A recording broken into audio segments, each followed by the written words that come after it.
Hi guys! Welcome back to Succulent Bliss. It's me again, Aika. So, for today's video, bibigyan ko kayo ng update sa mga plants natin na na-haul from Miss Des ng Desiree Succulent Garden. Pero before that, ipapakita ko muna sa inyo itong plants natin na nasa ROS area. Ito. Yan, walang bubong dito ha guys. Ayan, super gaganda kasi ng color nila. And gusto ko silang ipakita sa inyo. So, wait lang. Ayan, medyo mataas na yung araw kasi mga 8 AM na. Ayan o. Ayan. Nai-stress na sila. Yan. Medyo hindi pa nga stress yung Chloe ko. Kasi pag stress na stress yan, color peach yan. Oh, peach siya eh. Tapos ito yung ating cheesecake. Cheesecake from Benguet natin na hitik din sa babies. Doon sa likod niya. Ayun, ang ganda no guys. Ayan, and then yan, may pink rose tayo dyan sa likod. And then yung darling natin. Hindi pa sila ganun ka-stress, pero pag sumobra talaga yung init, ko, lalabas talaga yung stress color nila. Then, yung ghost plant natin. Yan. Then, yung orange flower natin. Ayan nga, nawala yung pagka-stress ng orange flower natin kasi nakukoveran siya nitong ghost plant natin. Ayan yung mga orange flower natin na may cut. Ayan, yung si Etna natin. Then may gym na tayo. Then may maliit tayong raindrops doon.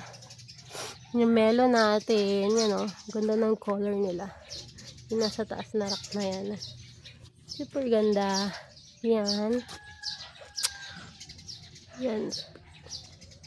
Ito, bago lang natin to. Sa Mom Jenjens. Ayan. Medyo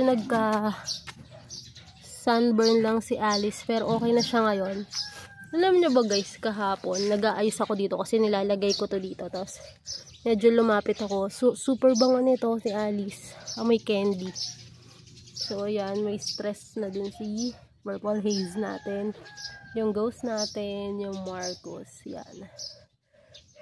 So, yan yung nasa ROS talaga natin na maghapon kasi talaga dito itong nasa taas na part. Yan, nasa taas na part. Maghapon kasi talaga yung araw dyan as in. Ayan. So, tara. Pakita ko na sa inyo yung mga na-haul natin from Mom Des after nilang 1 week maipat. Let's go!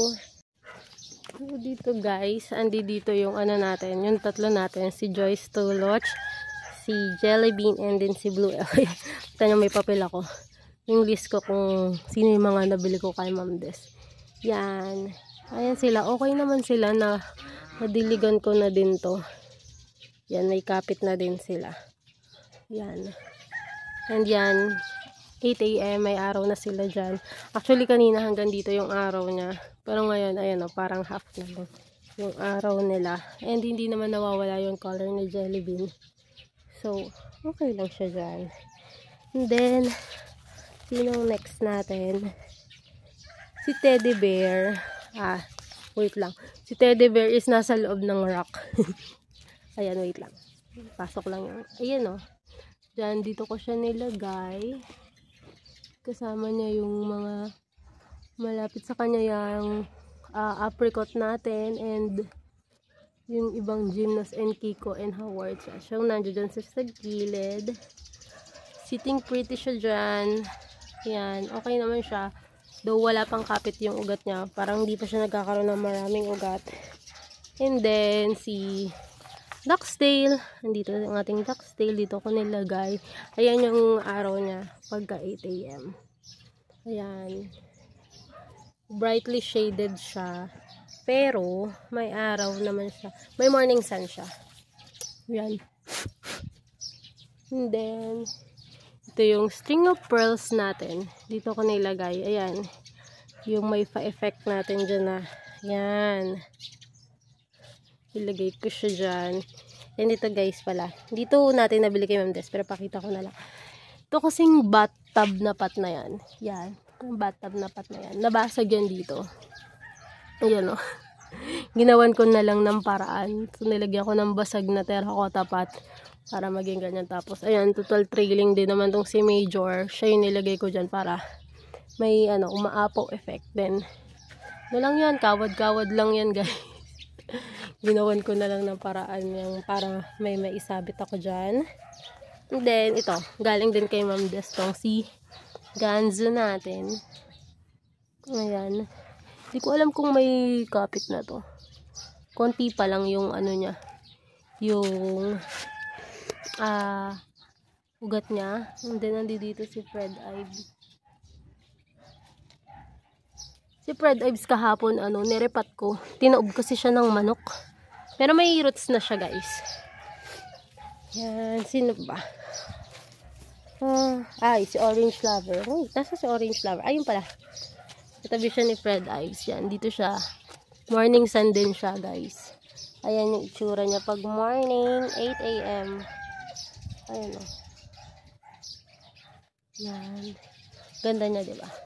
Yung ugat na yan, super bait yan si Orange Lover. Tinabi ko siya kina California Sunset. Yan, si Orange Lover natin. And the next, yung mga scallops natin. Diyan. May mga na to. May mga roots na yan. Di na siya madaling mabuwal dyan sa kanyang lupa. And then ito naman yung Indon scallops natin. Medyo pinatatagal ko pa ng konti. Siguro mga 1 week pa bago ko sila putulan para magpropa. So, yun lang naman yung na-haul natin from Ma'am Des. Super konti lang. And wala namang pagbabago dito sa ating plants. Ito. O dito, ayan. Nilagay ko na dito yung napat ko na Sedum Major from Ma'am Jen CNS. Yan. And then ito. Inisprayan ko yan kahapon pero mukhang ko muna siya. Itatago. Baka ma-sunburn siya dito. Ayan. Yan. So, ayan.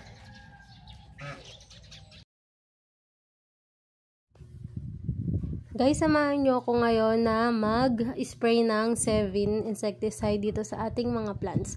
Yan, gagamitin ko tong ating power washer sa pag-i-spray ng 7 sa kanila. Kasi mas madaling mag-spray gamit itong power washer na to and mas malaki yung nakukover kong area sa pag-i-spray nito. And guys, pagka ganito yung gamit nyo sa pag-i-spray ng inyong insecticide, need nyo na ilayo sila sa plants habang nag-i-spray. Kasi pag natamaan ng sprayer na to or gun na to yung mga dahon ng succulent nyo, baka magkasugat sila. Masyado kasing malakas yung pressure nitong sprayer na to and maaaring masugatan or magkabutas yung mga leaves ng succulent nyo. Ito yung ginamit ko kasi natutuwa ako na mas malaki yung nakukover niyang area and hindi na ako mangangalay sa kakapump. Yun nga lang, mangangalay ako sa paghawak ng baril na to kasi medyo mabigat tong baril na to. And habang ginagawa ko tong video na to, nagsasalita ako dyan pero dahil super ingay nung gun, vinoise over ko na lang. Ayan o. Habang nag-i-spray ako sa kanila, sinasama ko na din yung mga lupa para ma-sprayan din ng 7 para mawala yung mga langgam. Yan. Sinasama ko na din yung mga katabi nilang house plants para kung meron man insekto doon, malalagyan din natin ng insecticide para hindi na pumunta sa ating mga succulents. Ayan. So, ganyan-ganyan lang. Spray lang. Yan, yung rose na yan sa katabi ng succulent, ni-spray ko din yan kasi madaming kagat yung dahon yan eh. Parang may kumakain dyan sa rose na yan. Kaya sinama ko na din. Baka lumipat dyan sa aking mga succulents. Guys, share ko lang sa inyo tong nakita kong isang insecticide. Kagaya din siya ng 7 natin na ginagamit. Ito naman, ang pangalan niya, 7-Eleven.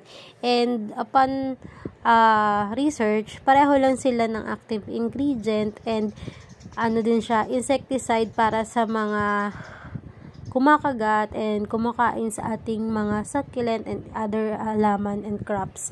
So, ayan, makikita nyo sa kanyang packaging yung mga insects na napupuksa niya. And then, sa likod, may mga type din, iba't ibang type ng insects or pests na kaya niya ding puksain, kagaya din ng 7. Magkapareho lang sila ng 7 na active ingredients, kaya pareho lang din sila ng effect. And then, ito guys, itong 7-Eleven na to, mas mura siya compare sa 7. Konti lang naman yung difference ng ng price nila. Pero mas mura to ng konti kaysa sa 7. So ito muna yung tatry ko sa ngayon. Magpapalit muna ako ng insecticide. Yan. And ito naman yung isa sa mga maintenance ng ating plants, yung Tango. Ito yung systemic fungicide na ginagamit ko. So, ang ginagamit ko na contact fungicide is 7, and then naman, ang ginagamit kong systemic fungicide is Tango. Ito yung idinidilig ko sa mga plants ko para maiwasan na magka-fungus sila. Yung magkakaroon ng mga dark spots sa mga leaves yan. Yan yung idinidilig ko sa kanila para dry yung fungus.